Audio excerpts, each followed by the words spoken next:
a Casa das Linguas en Santiago e Bertamiráns. E Bocalán Galicia, no lugar de Bastabaliños, en Brión, patrocinan este programa.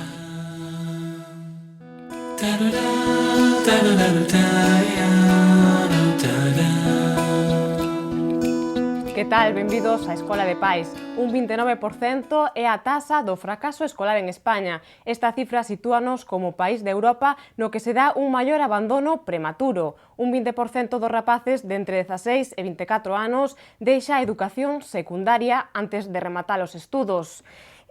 Os factores que producen isto son múltiples e as formas de solucionalo tamén o son.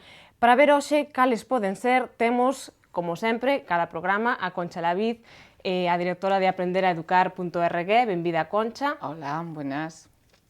Temos tamén a Marina Simón, psicóloga de Bocalán con habilitación sanitaria. Benvida, Marina. Encantada.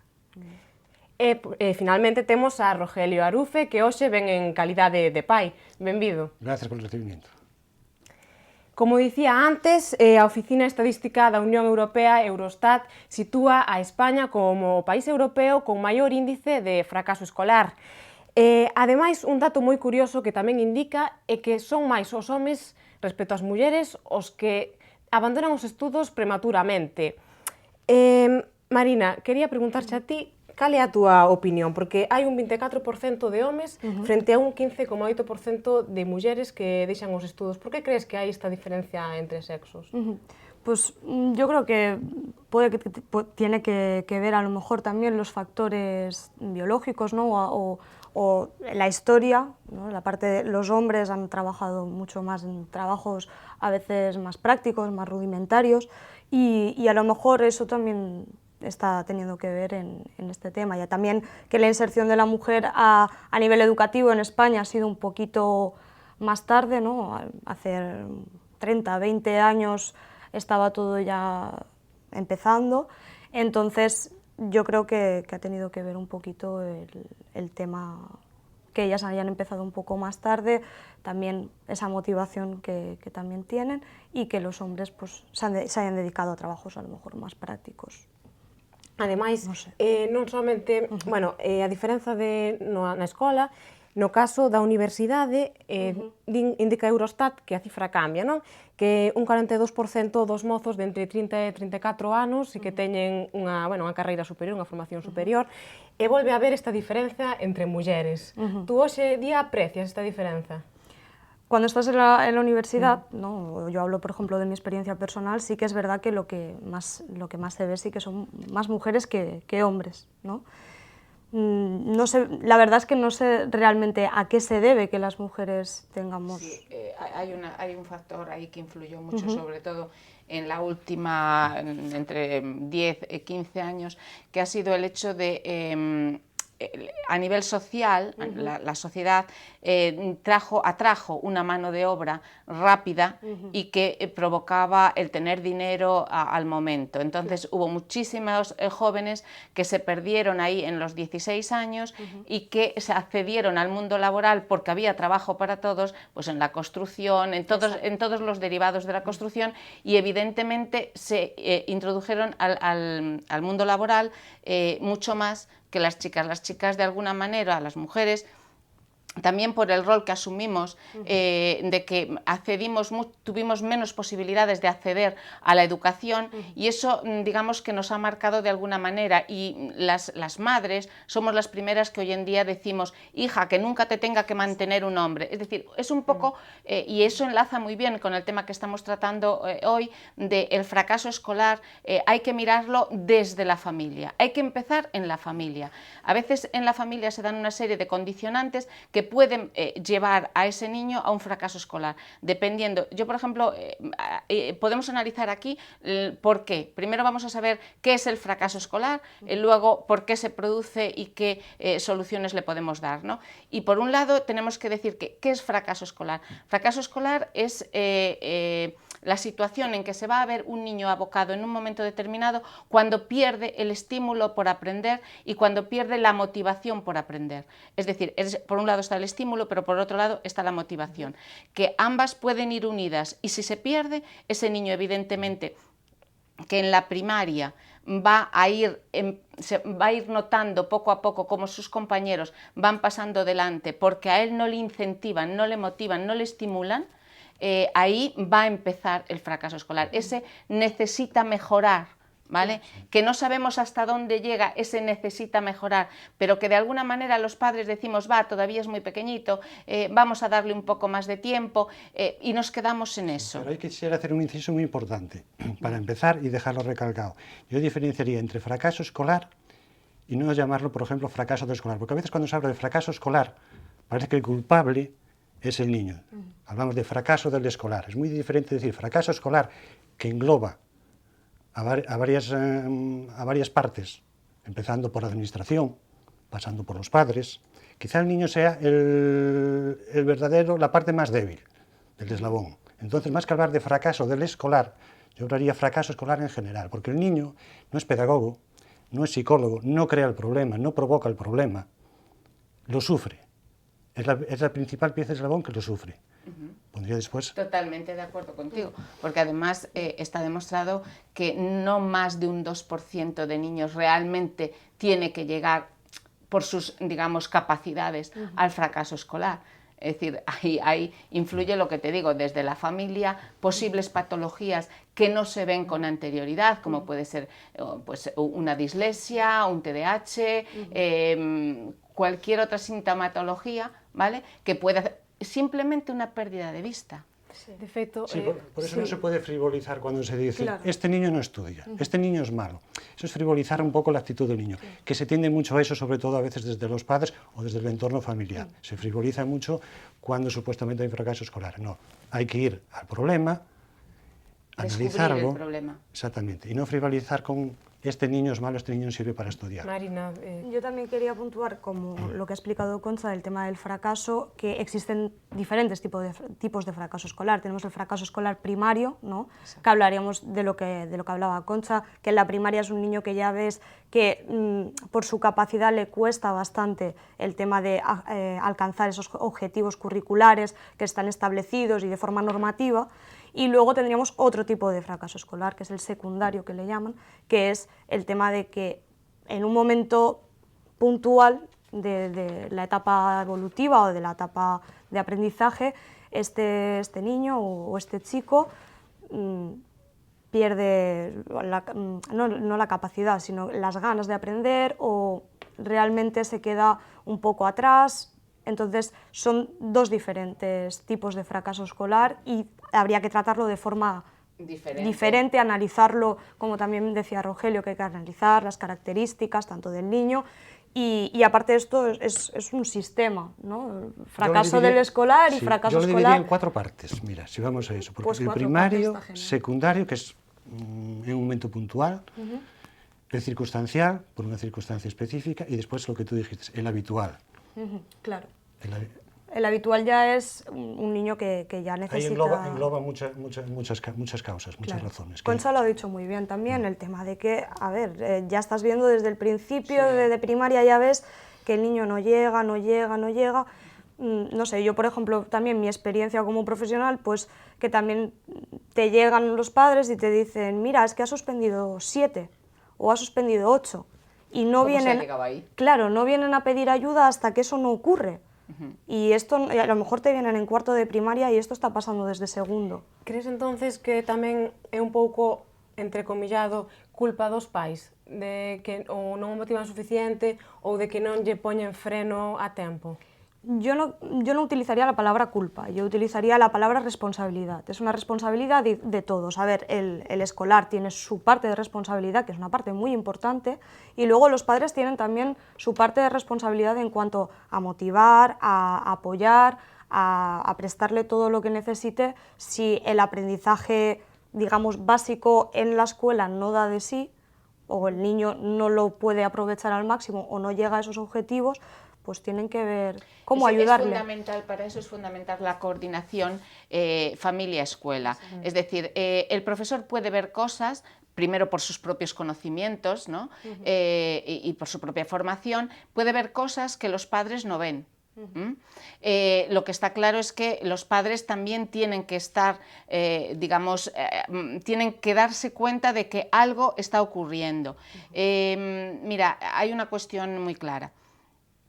Los padres deben de colaborar en la educación de los hijos de forma y manera que si hacer los deberes conlleva el estar más tiempo con ellos, deben de estar más tiempo con ellos.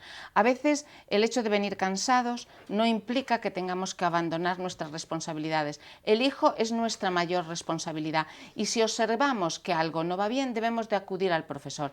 Y el profesor con toda seguridad nos va a decir qué observaciones él percibe de que algo no va bien. Si lo que tenemos en el niño es un problema que los profesores lo ven de dislexia, pues habrá que recurrir a un profesional. A veces ocurre que las familias efectivamente también no tienen los suficientes recursos, tanto formativos como económicos, para poder ayudar al niño. Bueno, pues habrá que ponerlo también sobre la mesa y ver qué esfuerzo está dispuesto a hacer el profesorado.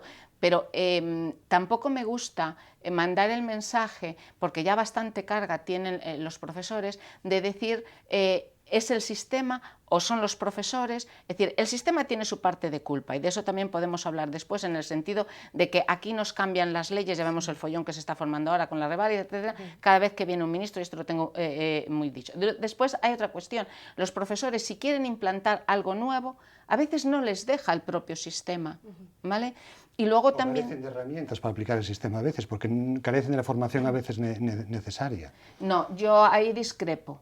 Es decir, yo creo que tenemos el profesorado mejor preparado. Podemos tener casos aislados que todos conocemos, pero yo creo sinceramente que sí tenemos el profesorado mejor preparado de la Unión Europea, salvando distancias que podemos tener con Finlandia o con países nórdicos que, bueno, pasan unos procesos selectivos muy importantes y que sí es verdad que pueden estar muy por encima de la media. Pero después en el resto, a la vista está que nosotros estamos exportando, desgraciadamente, los mejores profesionales. Acabamos de tener aquí, ahora hace un momento, le han hecho una entrevista a un chico, Anxo Pérez, gallego, de la parte de Finisterre, que resulta que es el inventor de aprender idiomas en 8 meses, concretamente el chino, que ha escrito 2 libros. Bueno, pues ese chico, hablando con él ahí fuera, me decía, se lo dije de coña, realmente le dije de coña, oye, a ti también te dijeron que eras un fracaso escolar, dice, está en la primera hoja de mi libro. El profesor me dijo, como sigas así, serás un fracaso toda tu vida.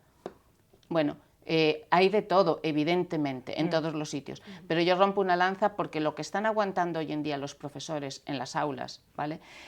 Los que estamos un poco en contacto directo con lo que está ocurriendo en los distintos centros educativos, yo quiero romper una lanza a favor de los profesores porque considero que son grandísimos profesionales y que están ahí desde luego, y que un buen profesor influye directamente en la vida de un alumno, de la misma manera que efectivamente puede haber, que los puede haber, como los hay en todas las profesiones, ¿vale? Un mal profesor, no lo vamos a negar, pero en su mayoría es así, pero se encuentran también con muchas cortapisas. Es decir, trabajamos el tema, lo hemos hablado muchas veces, de trabajar el tema de las inteligencias, distintas inteligencias, porque puede haber un niño que en cálculo matemático sea un desastre, pero resulta que en creatividad o en dibujo o en lenguaje musical es fabuloso, y sin embargo a ese niño no se le puede tener en cuenta porque tienen que trabajar con el conjunto de los alumnos. Claro, ahí está también... La individualidad cuesta. A ver, empezando por el apartado de la familia que comentabas antes, yo tengo unas discrepancias. Venga. Es bueno, lógicamente, que los padres ayuden a los niños, por ejemplo, a realizar sus tareas. Esa ayuda vamos a cogerlos entre comillas. A veces tiene su parte negativa. Los adultos, y hablo ya por experiencia mía y de otras personas, los adultos, como padres a veces tenemos poca paciencia con los niños, sobre todo sobre esos niños con ciertas dificultades de aprendizaje, es decir, falta de comprensión, falta de atención, ahí es más problemático, tenemos poca paciencia. Si vemos que no consigue aprender lo que le estamos enseñando o orientando, nos enfadamos con ellos. Podemos incluso decirles, qué burro eres. Sí. colocándole etiquetas, que es aspectos malísimo, negativos. claro. Esto abunda bastante, es decir, no tenemos la paciencia a veces suficiente, voy a hablar en términos generales, para guiar Muy buen a los apunte. hijos dentro de las casas. Eso pasa mucho y a veces es negativo. Casi es mejor No siempre es negativo. meterles pero muchas veces sí, porque cuando nos metemos en profundidad a ayudarles, entramos casi a dirigirles a los ejercicios. Ahí es un dirigir los ejercicio de ejercicios. control que no se debe dar. Si vemos exacto. que no los comprende, que no llega a la solución del problema, a veces nos crispamos, no tenemos esa paciencia. No tenemos esa paciencia. Con lo cual, el alumno o el hijo o la hija se puede llegar a enfadar, a molestar y se bloquea.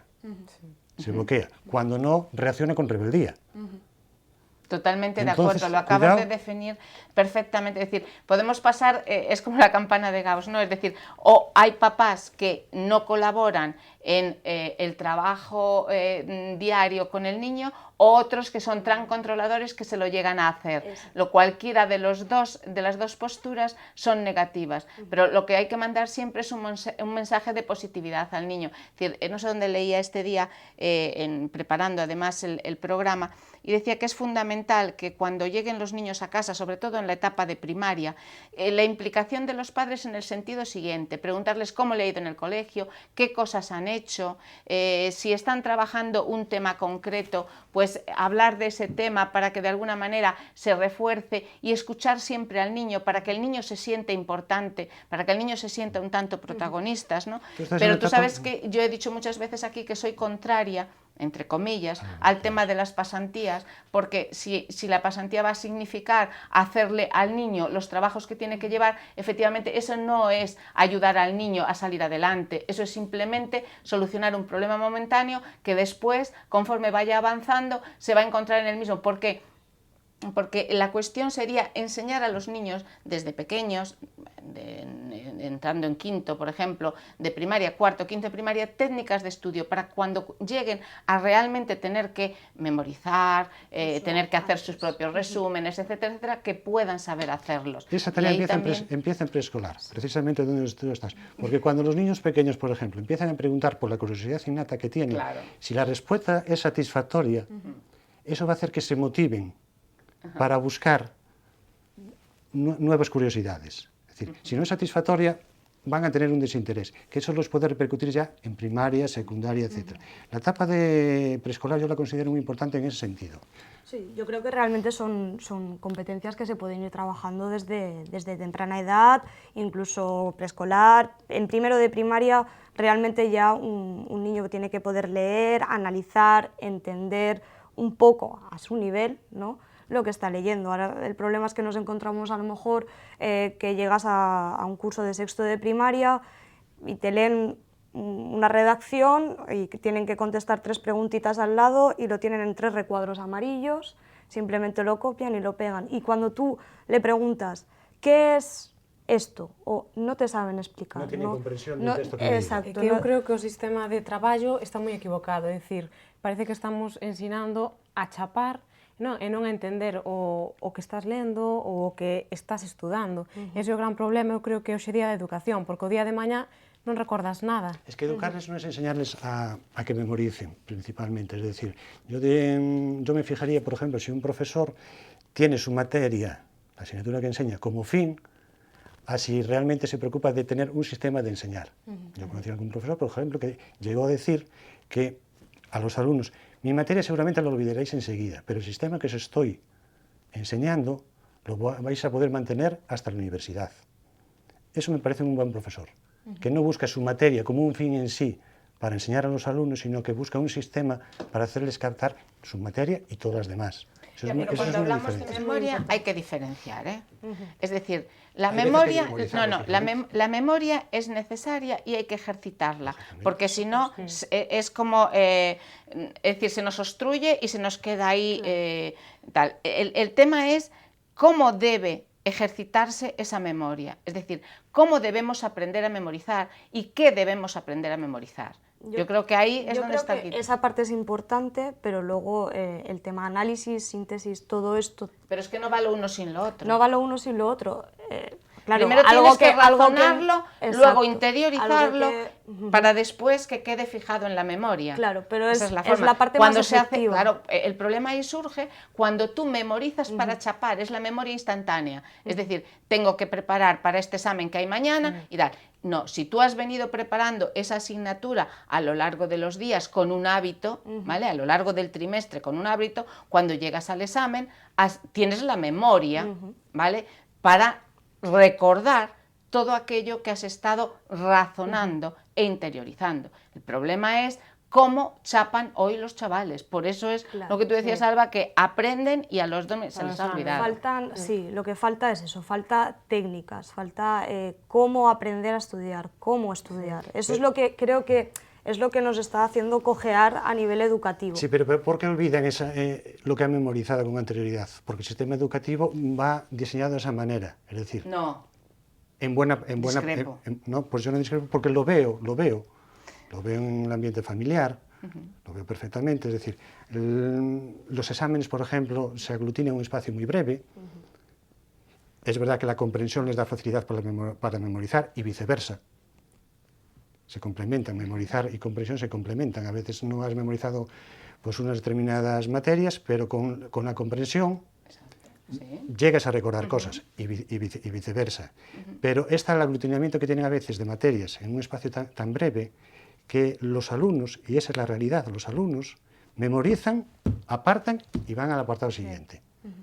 Y van al apartado siguiente. Se hacen como compartimentos estancos. Exactamente. Porque si no, no tienen prácticamente hueco en su cabeza para asimilar en una semana la cantidad de temas que les introduce. Credes que se está sometendo xa a un estrés moi elevado a nenos tan pequenos, non? Con tantos deberes, con tantas materias, exámenes todos o mellor xuntos, porque eu, por exemplo, recordo que normalmente era unha semana e tiña moitísimos exámenes nunha semana, e o que dices tú, estudas para examen, descartas, seguinte cousa.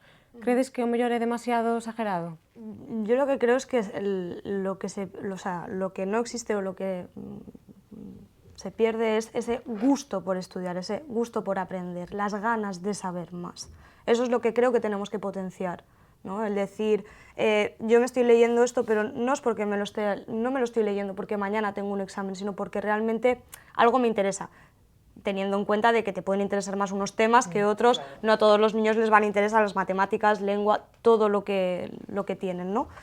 Pero es eso lo que hay que fomentarles, el decir, yo me leo esto, tengo ganas de saber, porque el aprendizaje no puede ser su objetivo simplemente presentarse a un examen.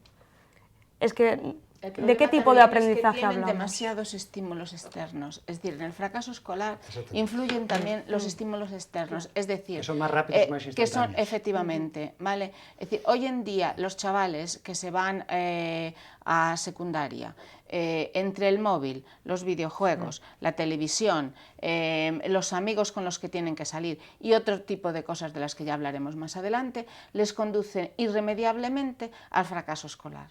¿Vale? Es decir, porque vivimos en una sociedad en la que se busca lo inmediato, es decir, conseguir el placer, la felicidad, lo quiero y lo tengo que tener ya, ¿vale? Y eso es lo que está provocando también en gran medida el fracaso escolar. Y eso también se traduce, perdona Rogelio, en el tema del aprendizaje. ¿Para qué me voy a aprender esto si haciendo un clic yo entro en Google, me lo leo y lo tengo accesible? Y no vale como respuesta decirles, es tu deber estudiar. Lo considero un gran fallo. Esa respuesta de muchas veces a los padres, es tu deber estudiar, no es un motivo suficiente para aquellos alumnos que realmente tienen un cierto desinterés. No es un motivo motivante o motivador, digamos. Claro. No es un motivo que realmente a ellos... Exacto, que les llame la atención. Que le puedas aportar. O que le puedas... Y se dice muchas veces, es tu deber estudiar. Claro. Cuando a veces llega un momento pues, de enfrentamiento entre padres e hijos, pues se crispa un poco la situación y acabas sentenciando. Es tu deber estudiar como el mío es trabajar. En alumnos que con dificultades para estudiar, lo retrae. lo retrae. Yo creo que las motivaciones hay que dárselas, claro, instantáneamente no se pueden dar, a muchos les desmotiva el saber que esto al final de tu carrera, de tu etapa escolar, te va a beneficiar en la vida real y laboral. Entonces, eso el alumno lo ve, o el hijo lo ve a muy largo plazo. Por eso hay que darles motivos más cortos. Exactamente. Motivos más cortos. Yo hay un apunte que yo tenía por aquí hoy me he traído una chuleta, ¿vale? Hoy me he traído una chuleta y es esta, ¿vale? ¿Cómo se puede decir que una niña es fracaso escolar con esto? ¿Vale? O que un niño, por ejemplo, no acaba sus estudios reglados siendo lo artista, porque para mí esto es ser artista, ¿vale? Pues probablemente porque no buscaron en él o en ella sus habilidades especiales. Estos niños probablemente, si les hubiesen estimulado convenientemente a través de precisamente pues, el arte, la pintura, el dibujo, es decir, eso que a ellos, de alguna manera, para ellos significa algo, se sienten importantes en eso, y a través de ello llegar a los, evidentemente tienen que cumplir unos mínimos, pero si fuéramos capaces de, y esto es un TDAH, son dibujos hechos por niños TDAH, ¿vale? Que en un caso no han terminado sus estudios, en el otro, gracias al programa de diversidad, sí ha sido capaz de terminar su ESO y ahora mismo está encauzada hacia una FP, pero evidentemente no se puede hablar de fracaso escolar. Hay quien fracasa, es el sistema, lo decías tú bien antes. Es decir, no fracasan los niños, el sistema tiene que seleccionar al alumnado hacia la sociedad, es decir, tal y como está distribuida la sociedad, el mercado laboral los tiende a seleccionar hacia allí. De una forma un poco... Empieza a cambiar, de una forma un poco homogénea. Claro.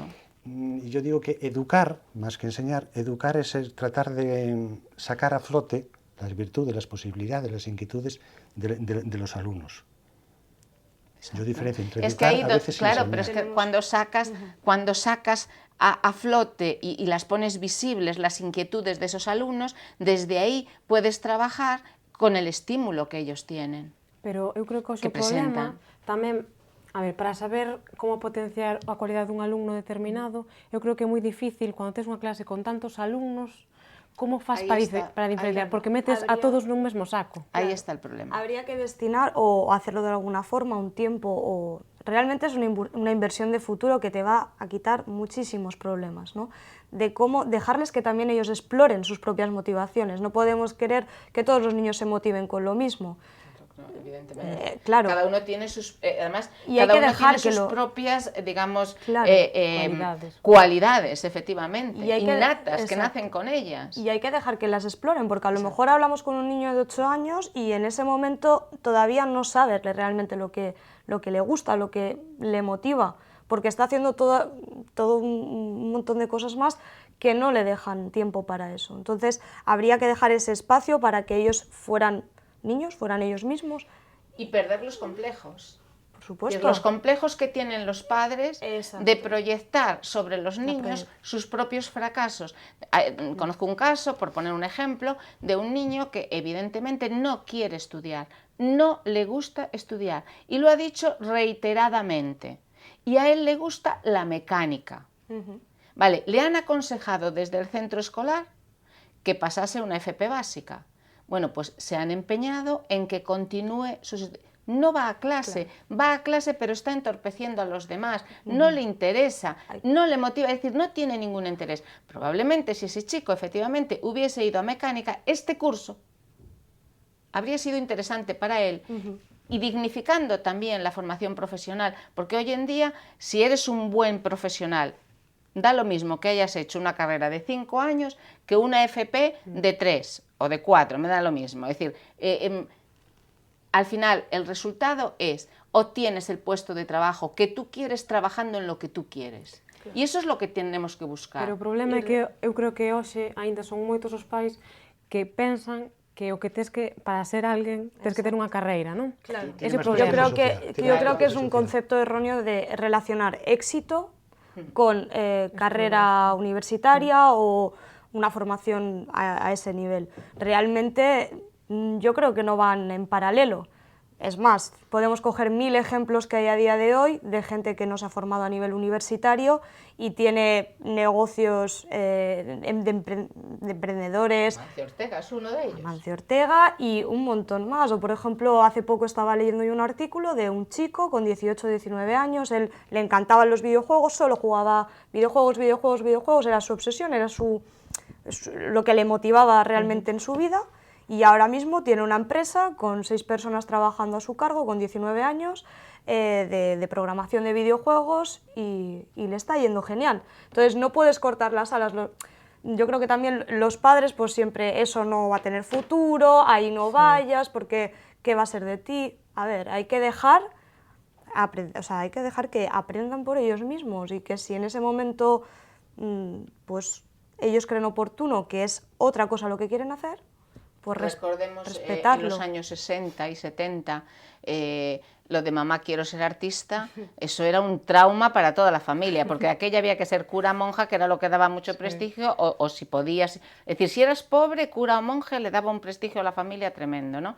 Ya si tenías unos medios posibles y llegabas a una universidad, eso ya era lo más en la familia, y ser artista estaba total y absolutamente desprestigiado, de tal manera que era una vergüenza, ¿no?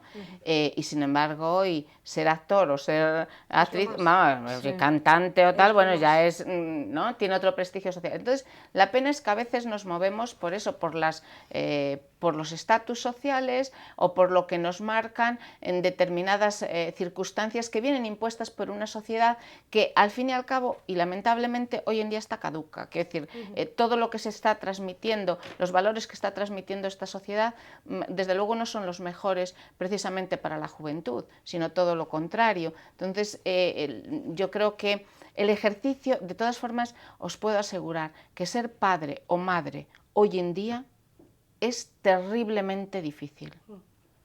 Nosotros lo vemos en el gabinete, que da lo mismo, es decir, ya con 7 u 8 años están presentando unas reclamaciones a sus padres de es que todos mis amigos tienen móvil y yo, mamá, ¿por qué no tengo móvil? Y yo desayuno viendo los dibujos y el otro día me hacía un niño un listado de programas de televisión que tenía que verse.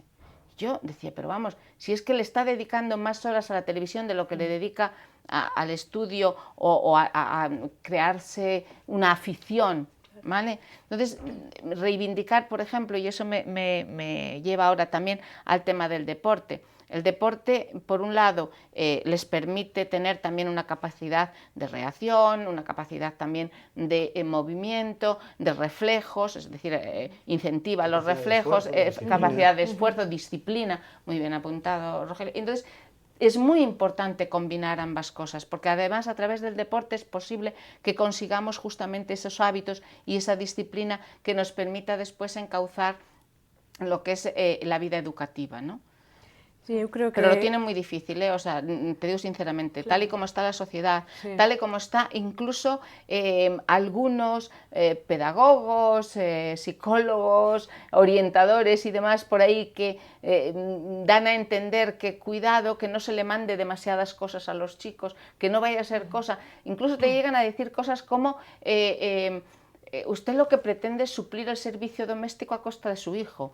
Y te quedas, dices, simplemente por mandarle a hacer la cama, cuidado. O sea, ¿qué estamos haciendo? Claro. No, entonces, si todos los adultos, si toda la sociedad tira a unas y da el valor que tiene el estudio y se dejan del tema de este programa que se juntan ahí 10 o 12 becerros a decir simplezas por televisión, si todo eso le damos el término peyorativo que tiene que tener, es posible que consigamos hacer de nuestros hijos personas que tengan interés por eso, por la lectura, por el conocimiento, por el saber. Y afortunadamente somos muchos los padres que decimos la mejor herencia que le podemos dejar a los hijos es una buena educación. De acuerdo con eso, pero la mejor herencia es una buena educación. Y yo me pregunto también cuántos padres se sientan todos los días a la mesa, por la mañana o por la noche, sin televisión, sin móviles y se ponen a comentar con los... Ya sé que con los adolescentes no se puede. Los adolescentes es... cuando le dices, ¿qué has hecho en el colegio? Lo de todos los días, con quién has estado, con los amigos, qué te han dicho los profesores, lo de siempre. Ya sé que las preguntas son rutinarias y no va a haber otra respuesta. Pero por lo menos, claro, pero por lo menos que los chavales vean que nos interesamos y sobre todo cuando tienen algo que contarnos, escucharles muy atentamente. Y también es cierto que, por ejemplo, el tema de que a los niños les demandamos o tenemos unas exigencias con ellos, ¿no? A nivel, ahora estamos hablando a nivel escolar o a nivel académico, pero realmente los padres también tienen que formarse. A ver, aquí todo el mundo podemos en un momento determinado pues decidir tener un niño, y eso no quiere decir que tengamos toda la formación en ese momento a nuestro... Prácticamente casi ninguna. Claro, es lo normal, quiero decir, es lo natural. Yo he visto en tutorías, por ejemplo, en tutorías donde un profesor pues reparte deberes entre los alumnos, y he visto, por ejemplo, a padres en un 99%, prácticamente que me quedaba yo solo en la jugada, protestando porque tenían excesivos deberes. Lógicamente empezabas a indagar un poco, ese será un tema para el próximo programa. Empezabas a indagar un poco, pero ahí hablamos de la disciplina de los padres a la hora de... Claro, de la disciplina. La disciplina tiene que empezar en el hogar. Exacto. Cuando tú hablabas de que los niños quieren ver la televisión, demandan objetos audiovisuales, dentro del hogar primero hay que empezar a poner unas normas y unas disciplinas desde pequeños. Yo eso lo considero muy importante. Yo es algo que apliqué, gracias a Dios me fue bien. Pero he visto a padres protestar por eso, empezabas a indagar, y era porque se dedicaban a otras muchas actividades. Salir de las tutorías, saber que me habían criticado, pero al final de curso todos hicieron el mismo trabajo. Se dio la casualidad de que más o menos tenían un nivel medio equiparable entre todos los alumnos, y al final nadie se quemó por hacer todos los deberes. Yo un poco por el tema que también Rogelio antes comentaba, ¿no? Del tema de pues eso, de sentarse con ellos. Está claro que ellos tienen esas demandas, pero que los padres también tienen que formarse, también tienen que aprender. O sea, no podemos considerar que los niños tienen esa obligación de aprender porque sí, porque es su deber, o como hablábamos antes, pero los padres también tienen un deber, y tienen un deber importante de aprender, porque realmente cuando, por ejemplo, estás en escuelas de padres o haces formación, ¿no? A nivel familia, realmente es un grupo pequeño el que asiste. A nivel del colectivo, todo lo amplio que pueden ser los papás y las mamás, es un colectivo muy pequeño el que realmente tiene un interés profundo de decir, quiero saber cómo le puedo enseñar, cómo... A ver, si le estoy pidiendo, aprende matemáticas, lengua, naturales, todo eso junto, pero yo no puedo aprender a tener más paciencia. Entonces le estamos... Y eso va descendiendo. Claro, pero le estamos... realmente no les estamos dando un ejemplo. Exacto. O sea, nosotros no podemos aprender a tener más paciencia, pero ellos deben aprender 8 materias. Tenemos que predicar con el ejemplo, claro, con que aprendan esos valores de nosotros, de decir, mira, yo llego cansado, no tengo ganas o lo que sea, pero yo voy a intentar estar aquí, voy a intentar escucharte, voy a intentar relajarme, y posiblemente las primeras veces se perderá la paciencia, se perderán los nervios, como puede ser habitual o normal, pero luego hay que ir practicándolo con el tiempo. Yo creo que los padres tienen ahí una parte muy importante que derivan... Sí, pero eso parte de una presencia constante, porque eso acomoda quizá al alumno. Una presencia inicial, para marcarle una serie de normas, está bien. Después dejar que coja su propia autonomía. Sí, pero con el ojo detrás. Lógicamente. Hombre, claro, por supuesto que en secundaria ellos tienen que seguir. Claro, pero a cierta distancia. Esa presencia constante, como digo yo a veces, 1 2 horas, y en este caso estamos hablando siempre de niños con unos niveles medios o cercanos a los medios. Que no tengan si hablamos de patologías. niños problemáticos, claro, ya es segunda parte. Niños con dislexia, niños con hiperactivos... Claro, esos no son problemáticos, tienen patologías... Es decir, pero son causas de fracaso escolar también, sí, son más graves. Sí, claro. ¿no? Encontramos, por ejemplo, a través de los medios informativos, casos como el bullying, por ejemplo, que se desconoce, por ejemplo. También provoca fracaso escolar. Creo que dentro del ámbito escolar, dentro del propio instituto, colegio, llamémoslo ahí como queramos, por parte a veces, por ejemplo, de los profesores se desconoce mucho, a lo mejor algún caso de bullying que pueda haber, se desconocen, a menos que sea muy evidente. sea por la razón que sea, pues por el profesor pues miran para otro lado o porque realmente no se dan cuenta y les pasa desapercibido. Pero a poco que hables un poquito con el alumnado, por ejemplo, te das cuenta de que hay casos más o menos graves, si fueran muy graves seguramente saltarían a la luz, saltaría la alarma, pero hay casos de bullying, por ejemplo, que son una causa importante. Fracaso escolar. De fracaso escolar, quizás no la más habitual, porque entiendo que la más habitual es pues, una falta de nivel intelectual por parte del alumno, en varias materias. No estoy de acuerdo. La falta de nivel intelectual en los alumnos, no estoy de acuerdo. Ya te digo que eso solo se da en un 2% del alumnado. El problema viene dado por todas las circunstancias que hemos hablado, pienso yo, y es lo que dicen también los expertos. De todas formas, apuntaba antes Marina con muy buen criterio el hecho de que a veces se hacen, desde las AMPAs, se hacen reuniones de padres y en un colegio donde hay 600 alumnos te aparecen 30 padres o 30 madres, ¿no? Entonces dices tú, bueno, aquí ¿qué es lo que pasa? Yo aún reclamando, que nosotros desde Aprender a Educar reclamamos el derecho a la imperfección de los padres. No tenemos por qué tener padres perfectos, ¿vale? Porque no hay padre perfecto. Pero sí reclamamos, claro, exactamente. Pero sí es verdad que reclamamos la obligación y la responsabilidad que tienen los padres desde que traen un hijo al mundo de preocuparse de aprender, ¿vale?, cómo educar a ese niño y cómo poder sacarlo adelante para ser una persona honesta, una persona y que tenga éxito. ¿Pero a qué llamamos tener éxito? Claro, es que ahí siempre hay primeros, segundos. Hay una definición que me encanta, que bueno, sale en un anuncio que sale Paco León, que él pues ahora tiene mucho éxito, ¿no? y está en boca de todos, y él decía, al final el éxito es hacer lo que te da la gana.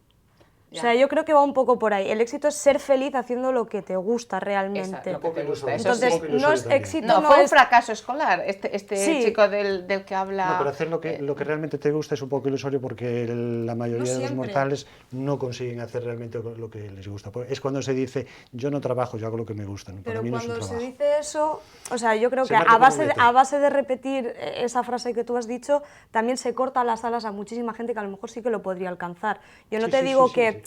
No te hablo de una utopía en la que todos seamos felices trabajando, vamos, ya yo me retiro de trabajar, quiero decirte, si todo fuera estupendo y así, pero realmente hay que fomentar esos valores. Aquí en España no lo vemos así, aquí en España lo vemos diferente, pero por ejemplo en Estados Unidos ves a por un sueño, todo lo que les van metiendo a nivel inconsciente, luego yo no he vivido allí, entonces no te sé decir cómo funciona bien, pero sí que es de dar un pasito más, de tener ese pensamiento crítico, de decir, yo puedo alcanzar lo que yo quiera hacer, ¿no? Y yo creo que al final... Porque aquí se tiende a homogeneizar mucho el alumnado, hay la frustración de muchos de ellos, es decir, se tiende a homogeneizarlos de cara a la sociedad. El otro día Forges decía algo que viene muy al hilo de esto.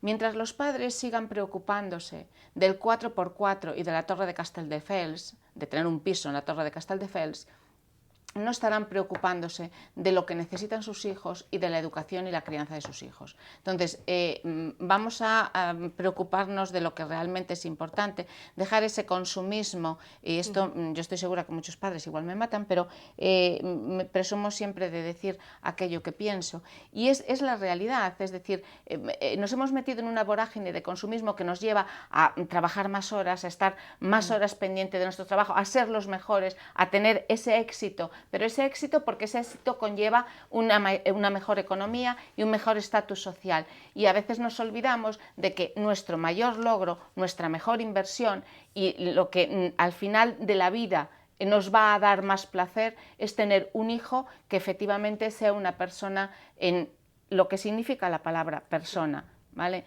Una persona con valores y con ganas de ser solidario, de estar ahí para sus padres, de estar ahí también para una sociedad y de estar ahí para sí mismo y para futuras generaciones. Es que buena parte del fracaso escolar viene dado por la falta, ya no de motivación solamente, sino a veces por la falta de esfuerzo. Es decir, yo para esto no sirvo, no soy capaz de comprender pues, ciertos ejercicios de matemáticas, álgebra... A ver, ahora mismo también es el tema este de que Seligman acuñó como indefensión aprendida, ¿no? yo no puedo hacer nada para controlar mi entorno, todo me pasa a mí y yo me quedo estático. Os quiero decir, no actúo ni reacciono ante lo que me está pasando. Entonces, es una forma también de victimismo, ¿no? Digamos, sí. Realmente no es así. Y yo creo que muchos niños que dicen estas cosas, a lo mejor de lejos en casa o en algún momento han tenido que escuchar algo también. Porque un niño es raro que de forma innata diga, yo esto no sirvo. Yo creo que ha pasado muchas cosas antes, que han pasado a lo mejor de una forma que no nos hemos dado cuenta, de una forma rutinaria, del día a día, comentarios que se hacen, tanto padres, madres, gente en general. A ver, porque ademais eu creo que tamén non hai nunca que descartar é dicir, os amigos que rodean o neno, a ver, non solamente influen os pais, la parte gregaria, os profesores, tamén o que pensen os teus amigos de ti cando eres pequeno, conta moitísimo, máis incluso o mellor que o que poida dicir o teu pai, claro, es más, en la etapa adolescente sí que nos encontramos con esto, que Concha bien lo sabe, que trabaja con adolescentes, sí que te encuentras con esto, el tema de pertenencia al grupo. A ver, en ese momento es el grupo, los amigos y todo lo demás está secundario, la familia secundaria, luego ya se vuelve a recuperar, pero mientras pasa... que yo podría plantear, es decir, a la hora para evitar el fracaso escolar, como medidas, ¿no? A veces se baraja entre la promoción o la repetición, ¿no? Ahí vamos, por ejemplo, en la repetición, ahí, por ejemplo, el alumno se ve un poco infravalorado el mismo, porque está pensando también sus compañeros de uno o varios cursos lo van a menospreciar porque suspendió. Los nuevos compañeros del próximo curso lo van a ver como alguien que suspendió. Entonces, ahí también hay un debate entre promoción o repetición para evitar el fracaso escolar. ¿Cuál es la mejor medida? Yo le veo sus pros y sus contras. Promoción, te puedes encontrar, por ejemplo, con que pierda una base que debería de tener para llegar al siguiente curso. Claro. Entonces, quizás se vea más retrasado en el siguiente curso, se vea con menos posibilidades y capacidades que sus otros compañeros en el siguiente curso. Repetición, también les puede causar muchos prejuicios, puede llevar incluso al fracaso escolar, por ejemplo. Yo voy mejor hacia la repetición y además digamos, a que se erradique el trauma de que repetir es algo negativo. Repetir puede ser algo tremendamente positivo para el muchacho porque le puede ayudar a madurar y además puede generar en él la motivación, fíjate. Es decir, puede hacer que el chico en ese momento diga, uy, que me estoy perdiendo el hilo de aquellos que estaban delante y que son mis amigos y que son con los que salgo todos los días. Puede resultar para el chaval estimulante, pero hay muchas veces en que son los propios padres quienes no quieren que el chico repita y además le mandan el mensaje en casa de no puedes repetir, cómo te vas a quedar atrás, qué es lo que vas a hacer y qué van a opinar de ti tus compañeros y qué van a decir. Claro, ahí es donde se le está mandando el mensaje negativo siempre. Si tú trabajas el mensaje en positivo, eso no significa un trauma para el chaval. Claro, realmente hay que trabajar, a ver, en este caso hay que trabajar con los padres el concepto que ellos tienen de repetir. Si es algo que para ellos es algo que les da incluso, vamos a decir, vergüenza, ¿no? O no sé cómo englobarlo, pero sería como que les da cierto reparo de decir que su hijo se ha quedado atrás. No, es un fracaso para ellos. Exacto, se lo toman como un fracaso personal. Entonces yo creo que ahí hay que trabajar, tanto con los padres como con los niños o los chicos, para explicar, o sea, para trabajar con ellos sus expectativas en cuanto a qué es repetir, qué es lo que les han contado, qué es lo que piensan. De ahí lo que yo dije al principio, no es un fracaso del escolar. A veces lo enfocamos directamente al alumno. Yo pienso que es más bien un fracaso escolar del sistema educativo. Multifactorial, realmente un fracaso así cogido con pinzas, de decir, solo esto... ¿Sabes lo que le digo yo a los padres? ¿No? Los padres cuando llegan es porque llegan al gabinete, es que Concha, el chico... perdón, rápido que tenemos que ir cortando. Bien, pero termina. No, termino.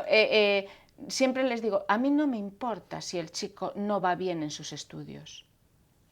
No me importa, lo que necesito es que el chico vaya bien en lo que es su entorno, en lo que es su casa, porque después ya llegaremos al tema estudio. No pasa nada si repite un curso, adquirirá madurez y además estímulo para seguir avanzando, porque tiene a sus amigos en un plano superior que tiene que alcanzarlos. A veces eso es mucho más importante que el darles un aprobado que después les conduce al fracaso total. Sí, yo para finalizar, porque veo que se está acabando el tiempo, diría que no deberíamos de dramatizar tanto cuando hablamos de fracaso escolar en el sentido de no alcanzó un nivel adecuado, no alcanzó la titulación de ESO, una titulación mínima para afrontar el mercado laboral.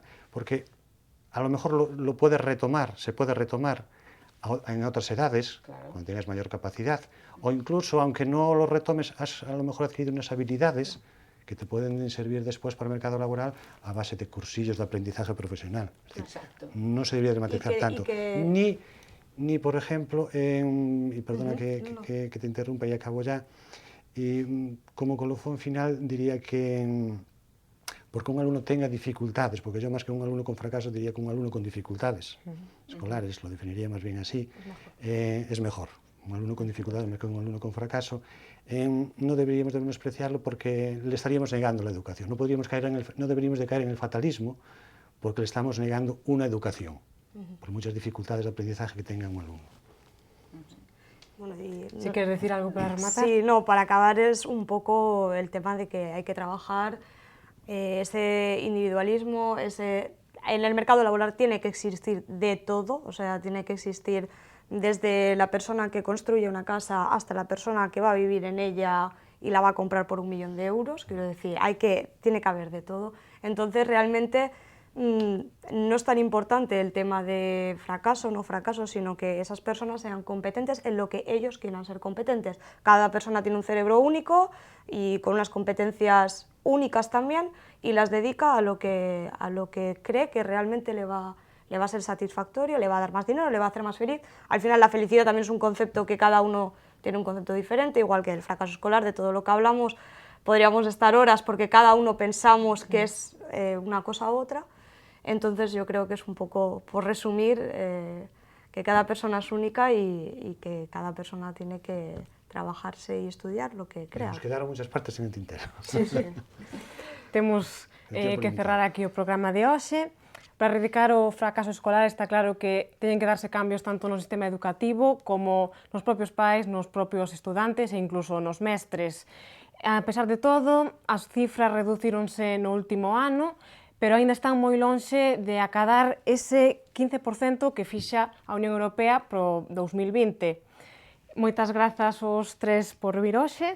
Gracias a ti. E grazas a vos por estar connosco.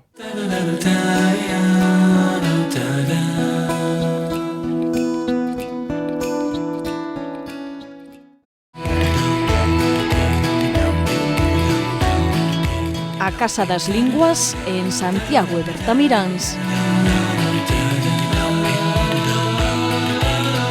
E Bocalán Galicia no lugar de Bastavaliños, en Brión, patrocinan este programa.